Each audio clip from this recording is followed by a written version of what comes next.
2 Timóteo 4, versículo 7. Combati o bom combate, completei a carreira e guardei a fé. Amém? Irmãos, podem sentar. Amém, Jesus. Irmãos, nós vamos falar hoje sobre três figuras que o apóstolo Paulo usa para falar da carreira cristã, para falar da caminhada cristã. Uma das coisas mais belas na história de um cristão é quando ele chega às portas da morte. É quando ele vai chegar para o seu último suspiro, tendo consciência de que ele foi fiel diante de Deus. A sua consciência é recomendada diante de Deus e dos homens, como nós ouvimos ontem o presbítero Alex pregando aqui, que Paulo se recomendava a consciência de todo homem, porque ele pregava a verdade. E quando está aproximando o fim da vida, ou da existência terrena, porque a vida não se acaba, né? Na verdade, nós só cessamos com a vida biológica por causa do pecado. Mas a vida eterna, ela vai continuar, ou a morte eterna. O crente fiel, ele marcha resoluto em direção à glória, confiante de que ele realizou a vontade do Senhor.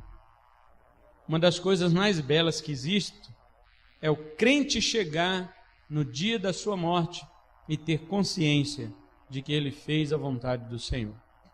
O pastor Gustavo, da comunidade cristã, que faleceu ano passado ou no ano retrasado, não me lembro, mas antes dele falecer, perguntaram para ele, os irmãos sabem da história, um pouco da história dele, que ele viveu mais de 50 anos aqui no Brasil como missionário entre os índios parecis e os índios Nambiquara, E ele, quando perguntaram para ele se tinha alguma coisa que ele se arrependia de sua vida cristã, ele disse que não tinha nada que arrepender, ele apenas queria ter mais tempo para servir mais ao Senhor.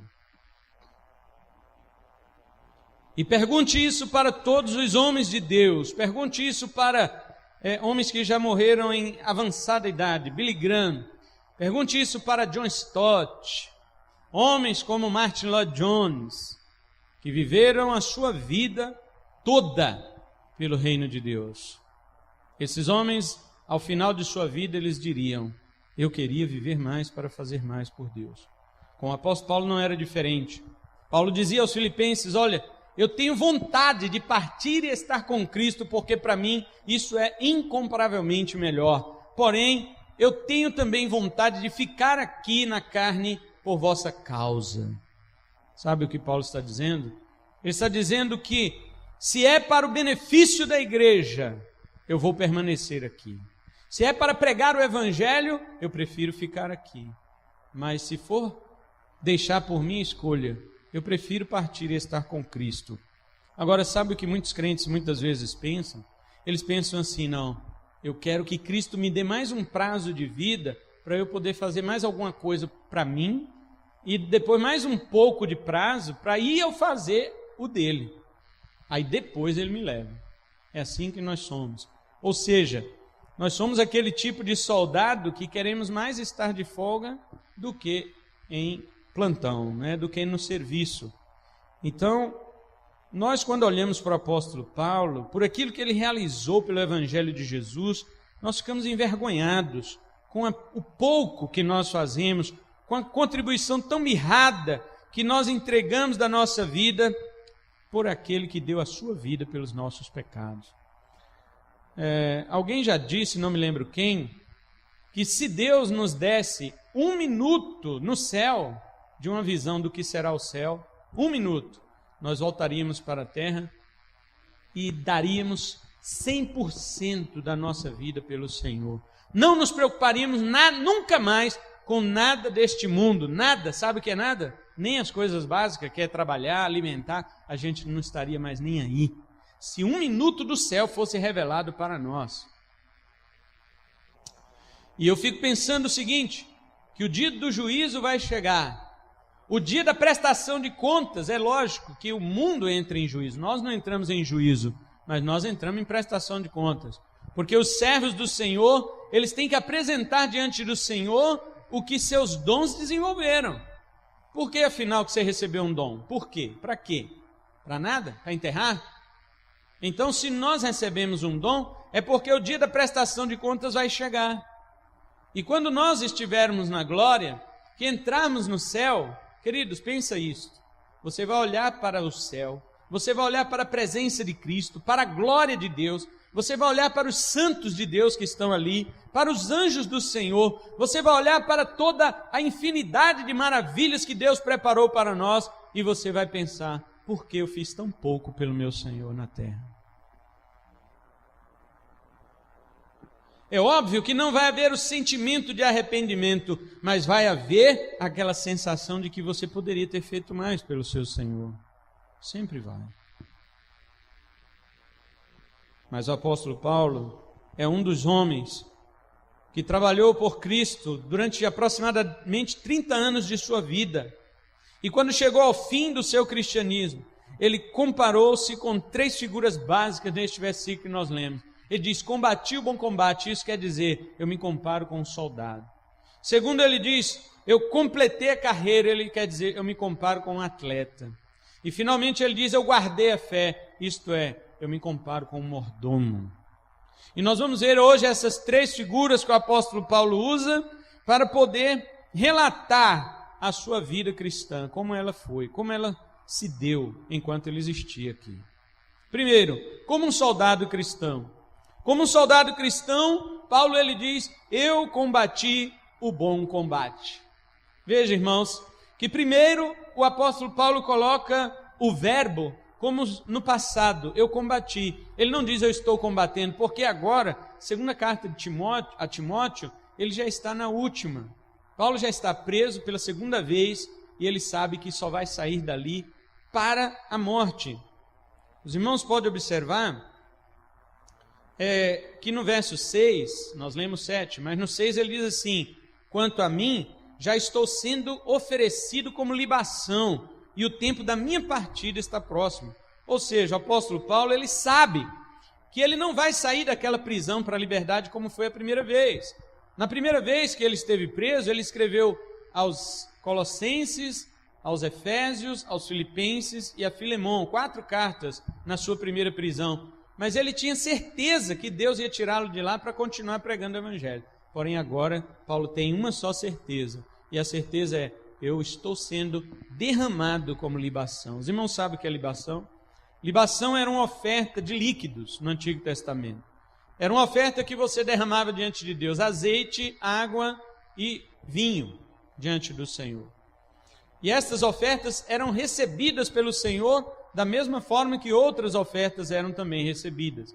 Porém, as ofertas de libação no Antigo Testamento, elas tinham um significado. Elas mostravam que o próprio Filho de Deus ia derramar sua vida por nós. Mas Paulo, ele está dizendo que ele também derramou sua vida pelo Senhor. Ele diz, eu combati, já encerrou. Ele diz, o meu trabalho como um soldado, né, já encerrou. O que eu tinha de fazer em combate, eu já fiz.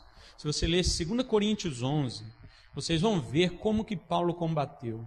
Paulo sofreu naufrágios, ele combateu até, ele fala assim, as feras em Éfeso. Lógico que ele não está falando de leões, pois nessa época ainda os imperadores ainda não jogavam os cristãos aos leões.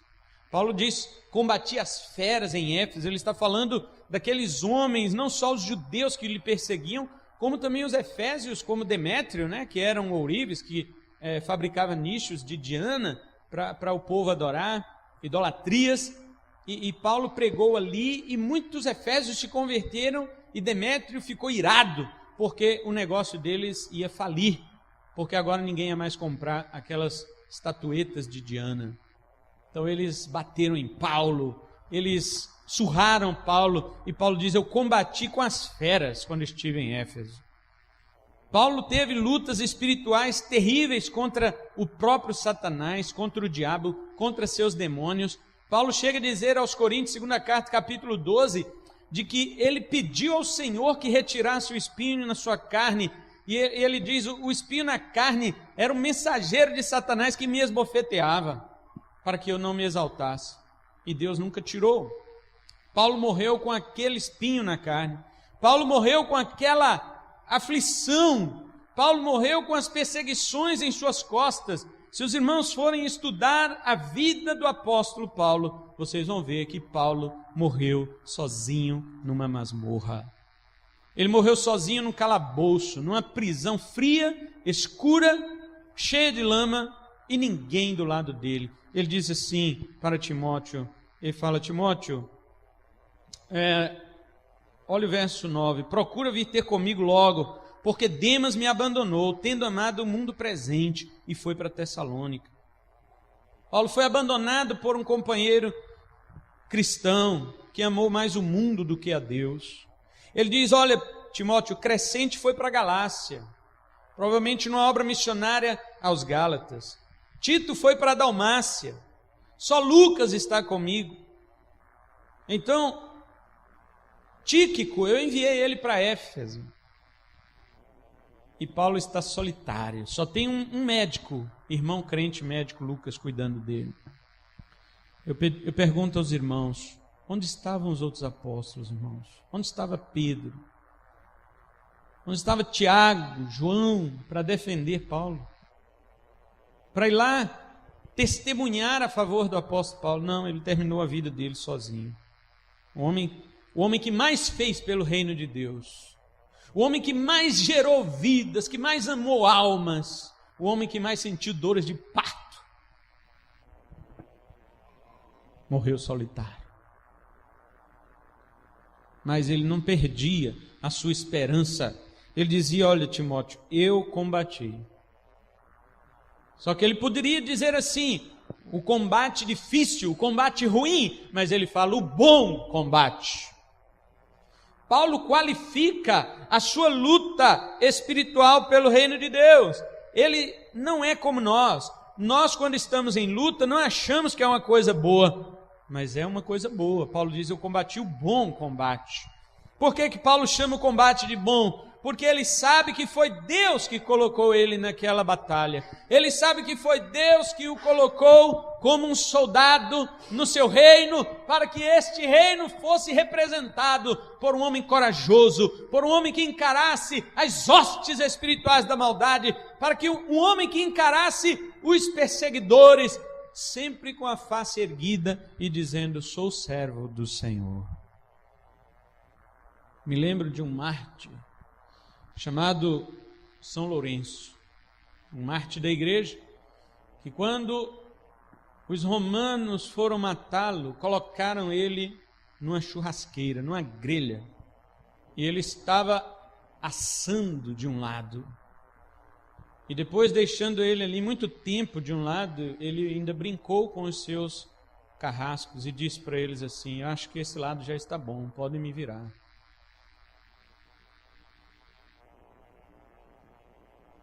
Vocês conseguem imaginar algo parecido com isso? Vocês conseguem imaginar se nós tivéssemos que dar um pouco do nosso sofrimento por Cristo? Como nós iríamos olhar para uma situação desta, meus irmãos? Cristãos que eram jogados às feras, aos leões, e eles mesmos colocavam suas cabeças dentro da boca do leão. Diz o historiador Eusébio de Cesareia, do século IV, que havia leões que se recusavam a comer os cristãos. Eles se recusavam a devorar os cristãos, mesmo famintos, muitos dias sem comer. E quando os soldados atiçavam aqueles leões com suas lanças para eles atacar os cristãos, os leões atacavam os soldados. Muitas vezes Deus livrou alguns cristãos, mas o normal é que eles morressem. Se você ler Hebreus 11, lá ali no meio, perto do final, o autor dos Hebreus vai dizer que muitos foram livres do fogo, muitos foram livres da espada, livres disso, outros daquilo. Mas depois ele fala, porém outros foram cerrados ao meio, eles morreram assim, assim, assim. Então não existe uma regra. A pessoa dizer assim, Deus vai me livrar. Não. E se Deus quiser usar seu sangue, sua vida, como uma marca no reino dele, você vai impedir? Então, veja, Paulo chama a luta de boa, é um bom combate. Por quê? Através da nossa luta contra os 3 maiores inimigos do crente, que é o mundo, o diabo e a carne, é que nós fortalecemos nossos músculos espirituais e nos aperfeiçoamos como cristãos maduros em Cristo Jesus. Todo combate é bom. É ruim na hora que você está, mas é bom para fortalecer você. Você sabe para quem que é ruim o combate? Para crente que desiste, para crente que sucumbe, para crente que se entrega. O crente está ali no combate, veja bem, o combate, por exemplo, contra o pecado. Às vezes antes era pecado, depois já não é mais, ele começa a flertar com aquilo, daqui a pouco ele acha justificativa para aquilo, daqui a pouco ele já está submisso ao pecado, sujeito ao pecado, ele está sendo derrotado por Satanás, no pecado. E muitas coisas que nós pensamos, isso aqui não tem nada a ver, são as coisas que nos afastam de Cristo. Um verdadeiro combatente, Paulo diz aos Efésios, depois de ter feito tudo, ele permanece inabalável. Tem crente que ele faz um pouco e já relaxa. Ele nem fez tudo. E Paulo diz, você tem que fazer tudo e nem relaxar, você tem que permanecer inabalável. A postura de um cristão é uma postura sempre de vigilância. Ele não pode ser um soldado de folga. Ele está fardado, ele está completamente armado, ele está repleto das armaduras de defesa e de ataque, mas ele sempre tem que estar vigilante. Porque veja, tem crentes que eles estão com todas as armas espirituais, mas eles não estão fortalecidos no Senhor. Paulo diz em Efésios, fortalecei-vos no Senhor e na força do seu poder. Só depois que ele fala das armaduras. Porque o que adianta você estar cheio de armadura e não ser forte? O que adianta conhecer o cinturão da verdade, a couraça da justiça, a sandália da preparação do evangelho, o escudo da fé, o capacete da salvação, a espada de Deus? O que adianta conhecer essas coisas e não estar fortalecido no Senhor e na força do seu poder? Você vai ser um crente derrotado, cheio de armadura.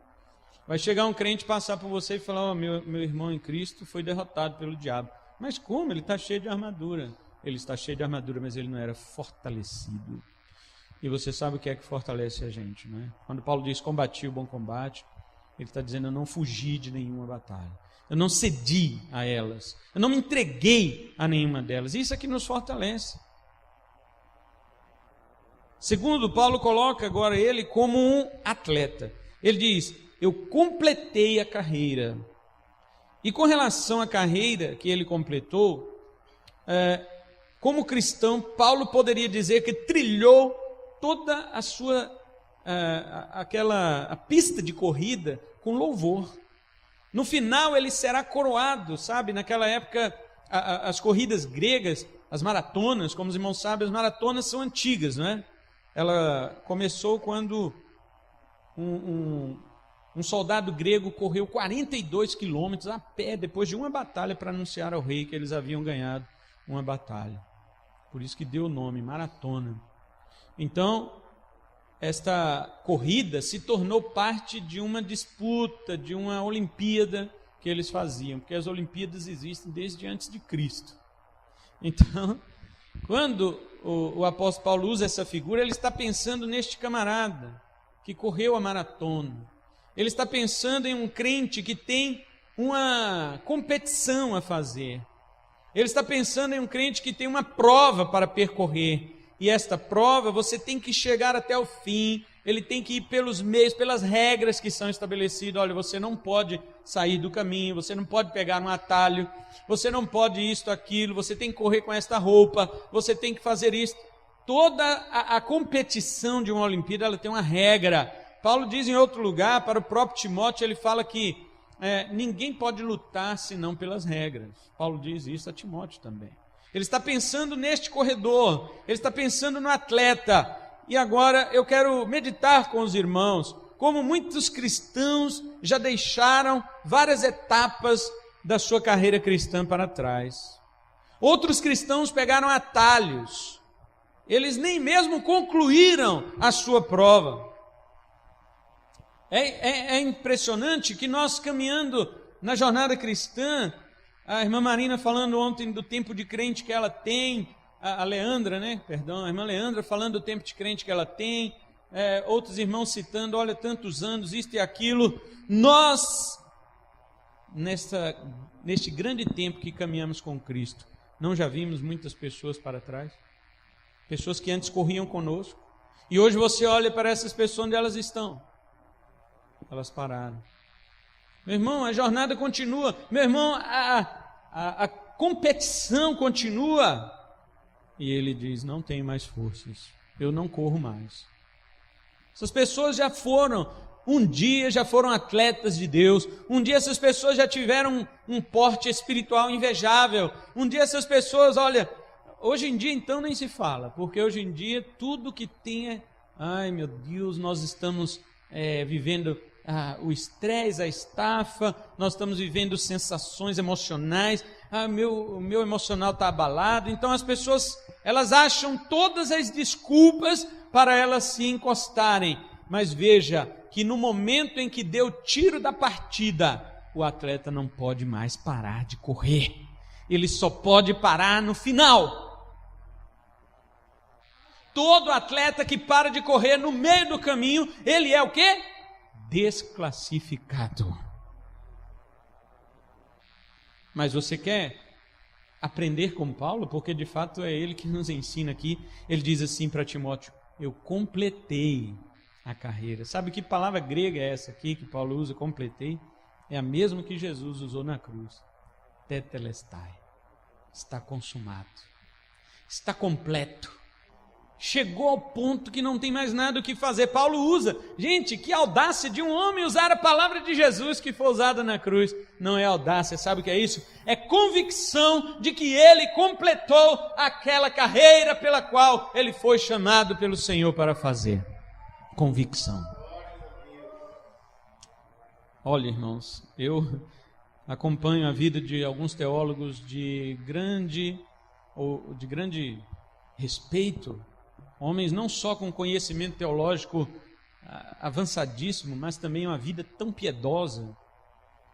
E sinceramente, quando passa a notícia da morte deles, eu fico envergonhado. Eu falo, Senhor, me dá a tua graça para chegar ao fim da minha vida cristã e ser um desses atletas. Eu não quero, se o Senhor não tiver isso para mim, a fama que eles tiveram, a influência teológica no século que aqueles homens tiveram, Martin Lloyd Jones no século XX e John Stott no 20 também, no 21, mas esses homens tiveram influência, mas tiveram uma vida piedosa. Eles chegaram ao final de sua carreira, eles podiam olhar para trás e dizer, está completo.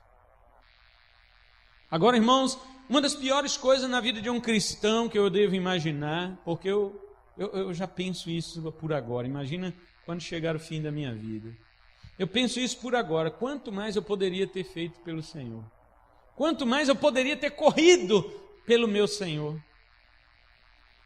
Essa pista da maratona ainda não acabou, ela vai acabar quando nós morrermos, mas a pergunta é, quando você chegar à beira da sepultura, você tem certeza que junto com a sepultura, você chegou ao ponto de chegada? Você chegou ao final da corrida? Ou você está descendo para a sepultura no meio da pista? Essa é a pergunta que nós temos que meditar. Levante-se hoje, irmãos, e corra a carreira que está proposta. Levante-se hoje e diga, não, Senhor, me perdoe pelo tempo que parei. Muitos atletas cristãos passaram em minha frente, muitos senhores estiveram avançados, hoje eles estão perto da reta final, mas eu, Senhor, parei, eu deixei, eu abandonei, mas estou me levantando pelo Teu nome, pelo Teu poder, Senhor, e eu quero continuar a minha carreira cristã. Diga isto, peça ao Senhor.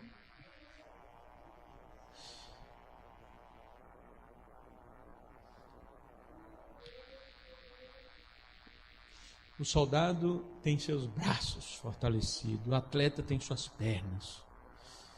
Agora nós vamos para o último, que é o despenseiro, é o mordomo. Ele tem a sua mente fortalecida, porque ele trabalha com a mente. Paulo diz assim, olha, primeiro, combati o bom combate, eu fui um soldado. Ele diz, completei a carreira, eu fui um atleta. Mas agora ele diz, eu guardei a fé. A palavra guardar aqui significa proteger, significa estar em um lugar que ninguém sabe, ninguém pode mexer. Paulo está dizendo, eu coloquei a minha fé, eu coloquei o bom depósito que ele havia dito para Timóteo. Ó meu filho Timóteo, eu recomendo-te que guardes fielmente o bom depósito que te foi confiado. 1 Timóteo 6,20, e ele também repete 2 Timóteo 1,14. O despenseiro, o mordomo, é aquele que cuida dos bens do seu senhor, ele mesmo não é dono de nada.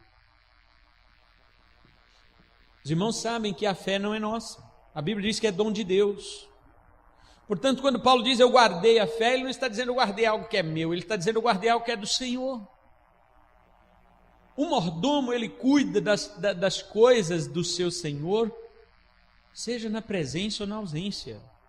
As parábolas que Jesus Cristo conta do Senhor, que sempre tem uma coisa para o seu servo guardar, sempre são parábolas que o Senhor viaja para depois voltar. Eles não estão presentes. Talvez seja por isso que a maioria dos crentes leve as coisas de Deus na brincadeira, porque eles não estão vendo o Senhor aqui. Era para saber que Ele estava aqui. Nós até sabemos que Ele está aqui, mas nós não consideramos. É como se o Senhor não tivesse mesmo. Há uma parábola em Mateus 24, 45, que Jesus Cristo fala que é como se um senhor, deixasse tudo nas mãos de um servo, para que ele até distribuísse para os seus colegas lá as porções diárias, os trabalhos a serem feitos, e se ausentasse. Ele se ausentou. Mas aquele servo que recebeu a comissão do seu senhor, ele diz assim, não, meu senhor tarda em vir. E aí ele começa beber com os ébrios, se embriagar, ele começa a espancar os seus colegas, os seus conservos, certo? E ele não se importa com nada daquela responsabilidade que lhe foi confiada pelo seu Senhor. Mas, irmãos, existe uma coisa que nós precisamos ter em nossa mente: assim como é certo que ele foi, é certo que ele virá. Todas as parábolas que Jesus conta do Senhor que foi, sempre o Senhor voltou. E o problema é que quando ele volta, ele pega um ou outro servo sem fazer o que ele havia ordenado. Totalmente despreparado, totalmente desatento, desavisado, sabe? Não porque ele não sabia, veja bem, não é porque ele não sabia, porque ele avisou, eu vou, mas volto. A questão é porque estes servos, eles estavam, quando receberam do Senhor, eles pensaram agora que eles eram donos. E nós não somos donos de absolutamente nada. Tudo que temos é do Senhor. E devemos guardar como se Ele voltasse amanhã. Tudo organizado, tudo bem feito. Paulo diz para Timóteo, tetelestai. Timóteo fala, Paulo, você tem coragem de usar o mesmo verbo que Jesus usou na cruz? Está consumado, está terminado, está concluído. E Paulo diz, sim, eu terminei minha carreira, mas agora eu protegi, eu guardei a minha fé. Eu fiz tudo o que o Senhor me mandou. A fé não é minha, Timóteo, a fé não é sua, ela é dom de Deus, mas Ele nos deu o dever, Ele nos deu a obrigação de guardá-la até o fim. Queridos irmãos, perder a fé é se apostatar.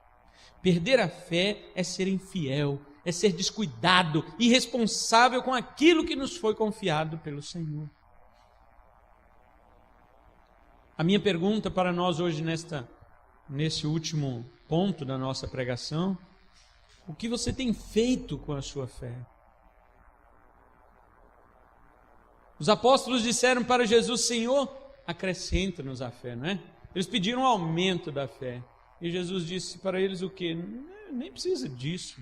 Se a fé que vocês têm, ela for como um grão de mostarda, Você pode semear que ela vai crescer.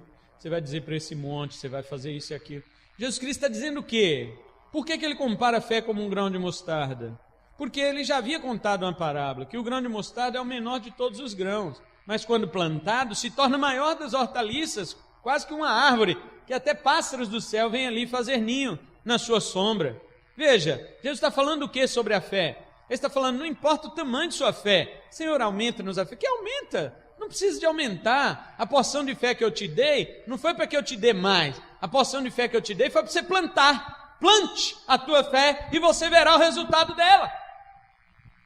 A questão é que nós não plantamos, nós não trabalhamos com a fé. Nós somos como aquele mordomo que recebeu um tesouro, um talento e enterrou. O que o Senhor quer de nós é que nós plantemos, que nós façamos isto gerar. Você sabe quando é que sua fé vai crescer? Quando você começar a aplicar. Aplique a tua fé. Aplique a tua fé no Senhor em primeiro lugar, porque essa é a fé salvadora, é a fé em Cristo, essa é inquestionável, essa é inegociável. Aplique primeiro nele. Segundo, aplique tua fé nas obras de Deus. Quando Deus quiser fazer uma grande obra, creia que Ele fará. Aplique a tua fé na palavra de Deus, porque tudo que a palavra de Deus diz é verdade. Creia na Bíblia, não duvide da palavra. Uma vez estava pregando em Belo Horizonte, não dessa vez que eu fui, da outra, e terminei uma mensagem, uma irmã, ela foi lá e me abraçou e falou assim: você fala da palavra de Deus com tanta paixão, com tanta confiança, você acredita mesmo na Bíblia? Ela falou. Aí eu disse, sim, deveria ser o normal de todo crente, acreditar na Bíblia. Ela falou, não, isso aí todo crente acredita. Eu estou falando que você acredita mesmo. A ênfase é no mesmo, não é não acredita. Porque acreditar todo mundo acredita, mas você acredita mesmo. Sabe o que é isso? Aí eu despertei, o que ela estava querendo dizer. Todo crente fala que crê na Bíblia. Mas crer mesmo, de fato, na Bíblia, é você viver toda a sua vida como se ela dependesse da palavra de Deus. E de fato é isso que ela depende. A sua vida depende da palavra de Deus.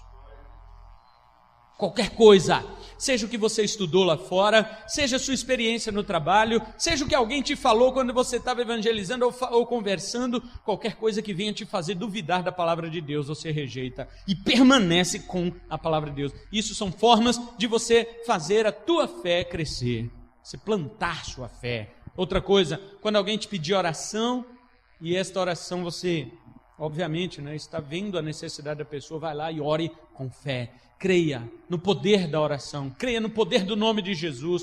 Quando alguém te chamar para expulsar o demônio, vai, expulse, porque você está fazendo a sua fé ser cada vez mais plantada, semeada e crescendo como aquele grão de mostarda. Então Paulo diz, eu fiz tudo isso com a minha fé. Quando ele diz eu guardei, não quer dizer eu escondi e nunca utilizei, não é isso. Ele está falando, eu guardei no sentido de que eu usei da forma que o Senhor queria que eu usasse, mas nunca perdi. Tem crentes que os piores momentos de sua vida, a primeira coisa que ele abandona, sabe o que é? A fé. Vou mais na igreja, não. Primeiro problema, ele diz, não quero mais saber de Deus, não quero mais saber da igreja, não quero... Outros, para não dizer que está abandonando a Deus, né? Eles falam assim, não vou servir a Deus em casa, vou deixar só a igreja. Outro dia nós pregaremos sobre isso. Mas hoje eu quero só encerrar, fazendo estas perguntas hoje aqui para cada um de nós. Não é só para você, meu irmão, para mim também. Nessas 3 áreas, nós temos correspondido às exigências que são feitas. Como soldados, nós temos lutado ou fugido? Pensa nisto hoje. Como um atleta, nós temos percorrido a estrada da salvação, a pista, da salvação, ou temos feito conforme nossas próprias regras? Não, eu corro do jeito que eu quiser. Eu sou crente do meu jeito, não é? Como mordomos, nós temos guardado o que Deus nos deu? Ou temos perdido o valor destas coisas diante das ofertas do nosso século? Novamente eu repito, faça uma avaliação de como você estava com Deus, E depois de um certo tempo da sua vida, como você está hoje? O que você pensava sobre as coisas de Deus e o que você pensa hoje? Faça essa avaliação. Pense melhor sobre as coisas. Se você pensar sobre as coisas de Deus pior do que uma certa época de sua vida, então você perdeu a fé. Procure enquanto é tempo. O crente que perde a fé é um apóstata, é um desviado. Ele é uma pessoa que saiu do trilho, saiu do caminho. Então, a minha recomendação hoje para cada um de nós: volte para o campo de batalha, lute pela causa do Senhor. Volte para a pista de corrida e avance prosseguindo para o alvo pelo prêmio da soberana vocação. Volte para casa, passe a vassoura até encontrar o tesouro da fé que foi perdido e guarde-o até o fim. Amém? Vamos orar. Que Deus nos abençoe nesta noite. Glória a Jesus.